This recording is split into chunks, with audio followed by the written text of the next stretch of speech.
தமிழ் உறவுகள் அனைவருக்கும் வணக்கம். விஜயை சீமானோடு ஒப்பிடுவது சிறுபிள்ளைத்தனம், வைரலாகும் செய்தி. இந்த தலைப்பில் தான் இந்த காணொலியை நம்ம பேசியிருக்கோம்.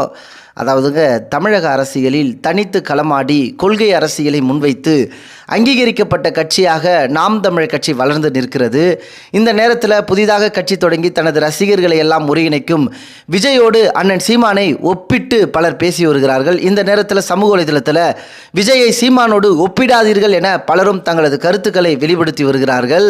குறிப்பாக பத்திரிகையாளர் ஒருவர் விஜயோடு சீமானை ஒப்பிடாதீர்கள் என ஒரு செய்தியை பதிவிட்டிருந்தாருங்க. அதில் அவர் என்ன சொல்லியிருந்தாருன்னா, விஜய் கட்சியால் நாம் தமிழருக்கு சிராய்ப்பை கூட ஏற்படுத்த முடியாது என தனது கருத்தை பதிவு பண்ணியிருந்தாருங்க. குறிப்பாக அந்த செய்தியில் திரு சீமான் அவர்கள் தாவேகா மீது விமர்சனங்களை முன்வைப்பதால் அவர் பதற்றமாகிறார், பயப்படுகிறார் என்பதை போல விவரம் அறியாமல் சிலர் கருத்து கூறி வருவதை நான் பார்க்கிறேன். சீமான் அவர்களின் கோபம் விஜய் என்கிற தனி மனிதன் மீது அல்ல, திரைக்கவர்ச்சியை மட்டும் காண்பித்து ரசிகர் கூட்டத்துடன் தமிழ்நாட்டின் ஆட்சி அதிகாரத்தை பிரித்து விடலாம் என்கிற எண்ணம் மீதுதான கோபம்.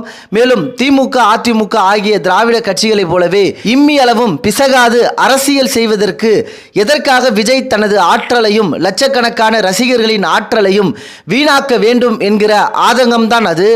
இத்தனை பணபலம், படைபலம், ஆள்பலம் ஆகியவற்றை வைத்துக்கொண்டு திமுக, அதிமுக 2.0 உருவாக்குவது, இதையெல்லாம் விட புதுமை செய்கிறேன், புரட்சி செய்கிறேன் என்று சீமான் அவர்களிடம் மணிக்கணக்கில் பேசிய விஜய் பிறகு நாம் தமிழர் கட்சியை காப்பி கேட் போல காப்பி அண்ட் பேஸ்ட் செய்து தாவேகாவை அறிவித்தது. ஒரு புறம் பெரியார் ராமசாமி, இன்னொரு புறம் பகவத்கீதை என்று மசாலா அரைத்ததுடன் திராவிடமும் தமிழ் தேசியமும் இரண்டு கண்கள் என்று சொன்ன பொழுதிலிருந்துதான் விஜய் மீதான விமர்சனத்தை சீமான் முன்வைக்கிறார்.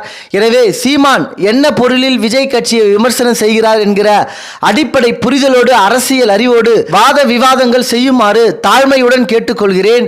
மேலும் விஜய் கட்சியில் இருந்து நாம் தமிழர் கட்சிக்கு வேண்டுமானால் தொண்டர்கள் சென்று சேரலாமே தவிர நாம் தமிழர் கட்சியின் தமிழ் தேசிய புரிதல் உள்ள எவரும் விஜய் கட்சிக்கு செல்ல மாட்டார்கள்.